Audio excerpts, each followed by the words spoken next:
যুদ্ধের ৭১ সালে স্বাধীনতা যুদ্ধে আমাদের গ্রামটা একেবারেই বর্ডার সংলগ্ন, ভারতের বর্ডার সংলগ্ন, বর্ডার থেকে প্রায় মাইল 4 দূরে আমাদের অবস্থান।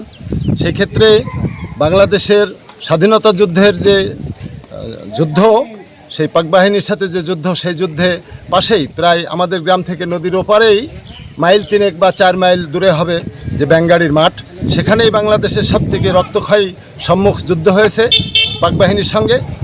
সেই আলোকেই আমাদের এই অত্র এলাকায় আমাদের শ্রদ্ধেয় মুক্তিযোদ্ধা ভাইয়েরা হয়তো তাদের সমস্ত এক্সপ্লোসিভ, তাদের অ্যাম্বিশন এগুলা সংগ্রহ করা এবং এই এলাকা থেকে এগুলাকে সেখানে ডিপ্লয় করা, এই আলোকেই আমাদের এই এলাকাগুলো ছিল হয়তো তাদের এইসব আশ্রয়ের জায়গা। সেই দিক থেকে পরিত্যক্ত এইসব পুরানো ৭১ সালের এই অস্ত্র, মাইন ইত্যাদি বিভিন্ন যে এক্সক্লুসিভ বিষয়গুলো তাদের ছিল, এগুলা আমাদের এই অত্র এলাকায় মাটির নিচে বা পরিত্যক্ত অবস্থায় থাকাটাই স্বাভাবিক।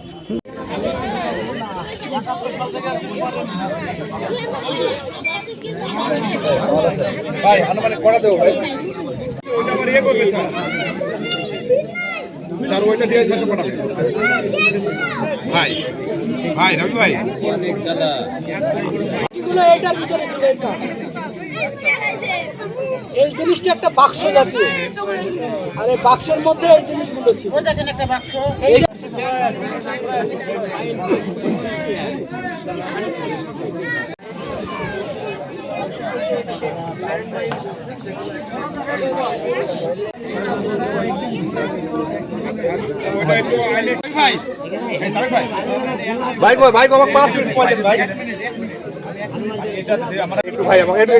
টেলিভিশন অলরেডি ফোন দিই অফিস থেকে।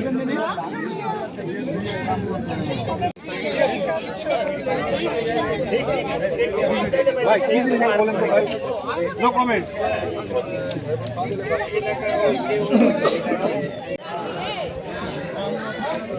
বোম ডিসপোজাল ইউনিট পাকিস্তানি মাল লজিত ভাই, আমরা তো পেট বাড়ি আছে